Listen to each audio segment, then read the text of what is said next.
আজকে কথা বলবো জ্যোতিষ কোথা থেকে শুরু হলো। জ্যোতিষ শুরু হলো মৃত্যু থেকে। একদম ডিস্ট্রয় হয়ে যাচ্ছে বা ট্রান্সফর্ম হচ্ছে। যেখানে কেতু রয়েছে, যেখানে শনি আধিপত্য করছে, সেখান থেকে জ্যোতিষের শুরু। আমরা সাধারণত দেখি যে জ্যোতিষীর কাছে বা জ্যোতিষের শরণাপন্ন আমরা তখনই হই যখন একদম সব কিছু যেন শেষ হয়ে যাচ্ছে।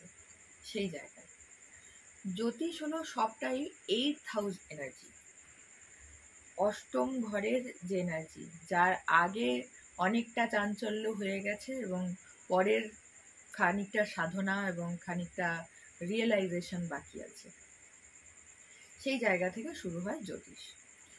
জ্যোতিষ সাধারণত দু রকমের বা 3 রকমের বললে সব থেকে ভালো। জ্যোতিষ সংহিতা, ফলিত জ্যোতিষ ও গাণিতিক জ্যোতিষ। জ্যোতিষের শুরু হয় খ্রিস্টপূর্ব 650 বছর আগে থেকে।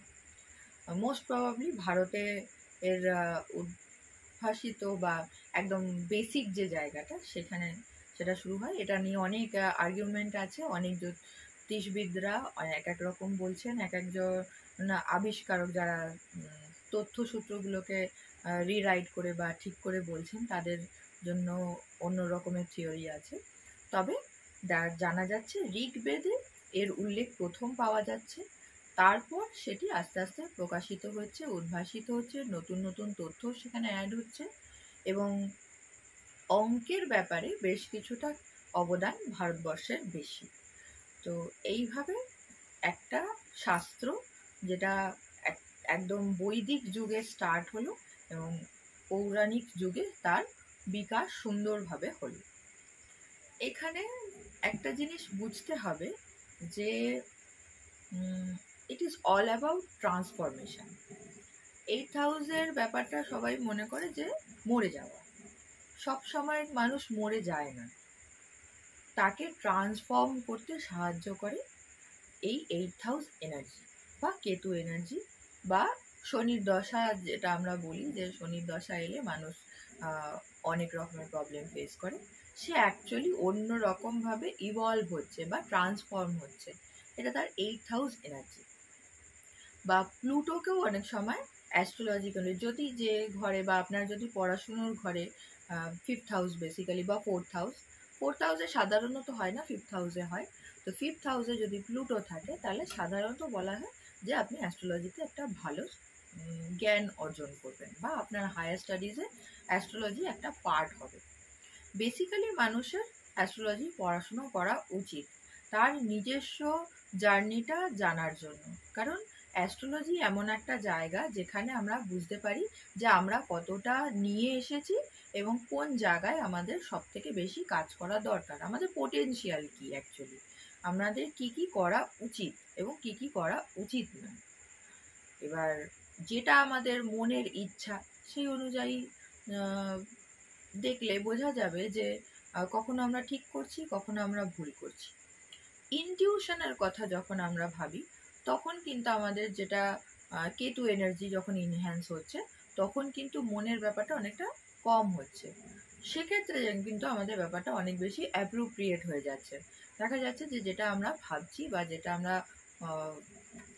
ভাবনা চিন্তা করে পেয়েছি সেটা পরবর্তী সময় ঠিকঠাক ফল দিল বা সেটাই হলো, যেটা আমরা এখন নর্মাল টার্মে ইনটিউটিভ পাওয়ার যেটা বলি। এটা জ্যোতিষের ক্ষেত্রে খুব ইম্পর্টেন্ট। এবার আসবো যে জ্যোতিষের বিকাশ।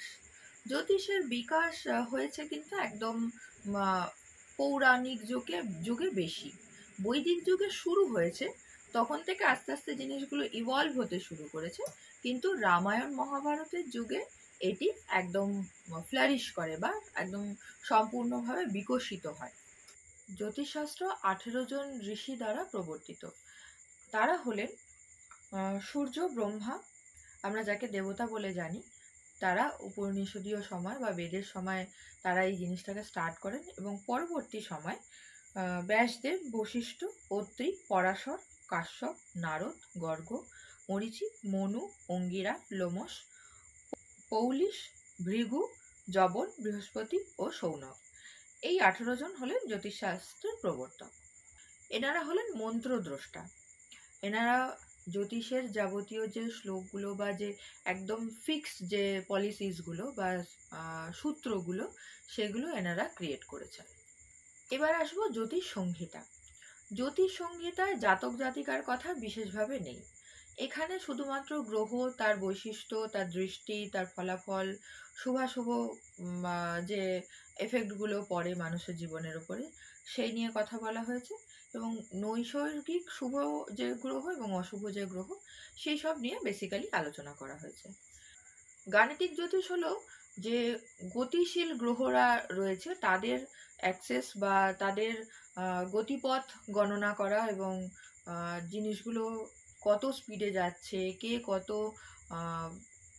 বার রোটেট করছে, রেট্রোগেট হওয়া বা গোচর যে আমরা যেগুলো দেখি, সেগুলো গাণিতিক জ্যোতিষের অন্তর্গত।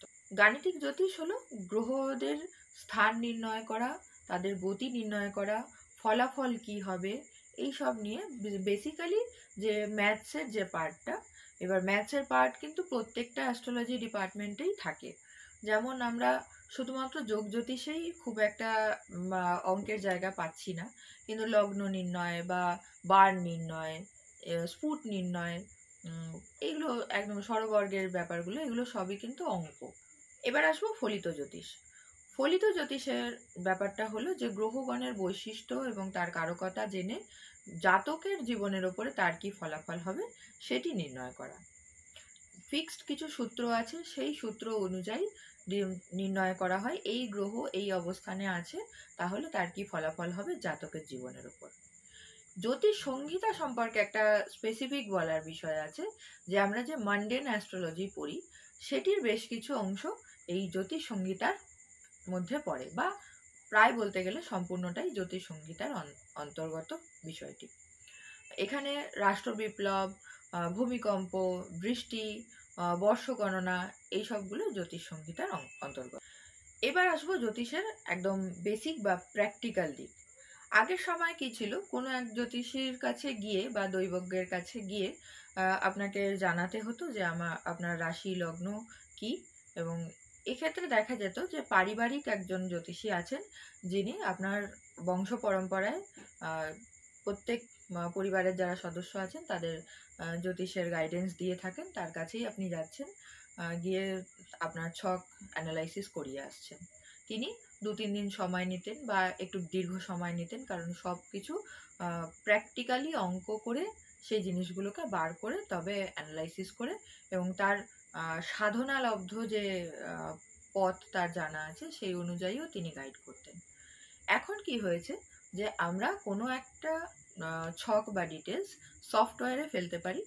সফটওয়্যার আমাদেরকে আমাদের যে ছকের যে অঙ্কটি সেটি তাড়াতাড়ি করে দেয়। যেমন আমরা ক্যালকুলেটর ইউজ করেছি কোনো একটা বড় জটিল অঙ্ককে নির্ণয় করে বলার জন্য, সেরকম সফটওয়্যারেও সেই একই প্রসেসে আপনার ছকটি অ্যানালাইসিস হয়ে বেরিয়ে আসে, বা ছকটি ক্রিয়েট হয় বলবো।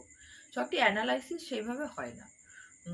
যেগুলো ছোট ছোট তথ্য, যেগুলো ইন জেনারেল আপডেট আপনার অনুযায়ী নয়, সেই গ্রহ বা সেই ঘর অনুযায়ী যে আপডেটটা, সেই আপডেটটা সফটওয়্যার অনেক সময় দিয়ে দেয়। ইন জেনারেল কথা বলছি, খুব ভালো সফটওয়্যার বা জ্যোতিষীরা যেগুলো ব্যবহার করেন সেগুলো আলাদা। আমরা যেগুলো অ্যাক্সেস পাই, অ্যান্ড্রয়েডে অন্তত পক্ষে অ্যাক্সেস পাই, সেই সফটওয়্যারগুলোতে আপনার বার্থ ডেট, বার্থ টাইম এবং বার্থ প্লেস দেবেন এবং শুভ নাম দেবেন, একটা ছক বেরিয়ে আসবে। সেই ছক অনুযায়ী আপনি জানতে পারবেন আপনার রাশি কি, আপনার লগ্ন কি। নক্ষত্র কিছু কিছু ক্ষেত্রে জানা যায়, বা আপনি যদি একটু এদিক ওদিক স্ক্রোল করেন, আপনার দশা অন্তর্দশা, সাধারণ ভবিষ্যৎবাণী এবং মানে নবাংশ চক্র, এগুলো ছোট ছোট জিনিস আপনি জানতে পারেন। কিন্তু অ্যানালাইসিস করতে গেলে জ্যোতিষীর হেল্প আপনাকে নিতে হবে। যেমন আপনি কোনো কোনো আয়ুর্বেদ বই সম্পর্কে আপনি জানতে পারেন, কিন্তু ট্রিটমেন্টটা অ্যাকচুয়ালি কী করবেন, আপনার পালস কি বলছে, আপনার নার্ভস কি বলছে, সেটা কিন্তু আপনার কাছে একজন ডাক্তার বা একজন চিকিৎসক ভালো বলতে পারবেন। সেই রকমই জ্যোতিষের এখনের প্রসেস আর কি, যে আপনি হয়তো জানতে পারলেন যে আপনার রাশি কি, আপনার দশা কি, আপনার অন্তর্দশা কি, কিন্তু অ্যানালাইসিস করতে গেলে বা রেমিডি যখন আপনাকে করতে হবে, সেক্ষেত্রে একজন অভিজ্ঞ এবং গুড হার্টেড ভালো মেন্টালিটির জ্যোতিষীর কাছে আপনাকে শরণাপন্ন হতে হবে। এবার আসবো একদম শুরুতে যে কথাটা আমি বলেছিলাম, যে ট্রান্সফরমেশন বা 8th হাউস। অ্যাস্ট্রোলজি কারোর পড়াশোনার বিষয় হবে বা আগ্রহের বিষয় হবে, বা সে খুব অবসেসড থাকবে অ্যাস্ট্রোলজির বিষয়, সেইটা ডিপেন্ড করে তার 8th হাউস বা 8th হাউসে তার কোন গ্রহ আছে, স্করপিওতে তার কোন গ্রহ আছে তার উপরে।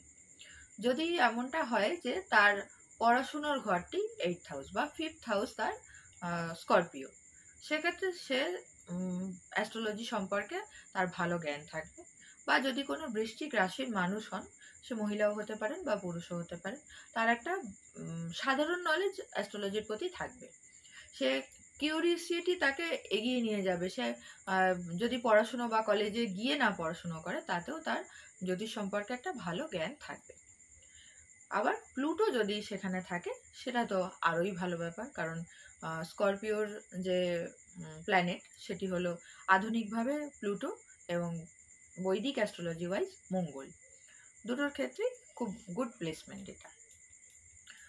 এবার অ্যাস্ট্রোলজির বিষয়টা হলো রাহু কেতুর প্লেসমেন্ট এবং অন্যান্য গ্রহের প্লেসমেন্ট সবটা দেখে আমরা একটা জিনিসের সিদ্ধান্ত নিতে পারি যে আমরা জন্মান্তর ধরে কি সংগ্রহ করে এনেছি, আমাদের বাস্কেটে কি আছে, এবং আরও কি কি গ্যাদার আমাদের বাস্কেটে করতে হবে, এবং কোন কোন জিনিসগুলোকে আমাদেরকে অ্যাক্টিভলি কাজে লাগাতে হবে যাতে আমরা সাকসেস পাই বা ফুলফিলমেন্ট পাই। আমি বলবো সবসময় সাকসেস ওয়ার্ডটা কিন্তু জিনিসটাকে ডিফাইন করে না।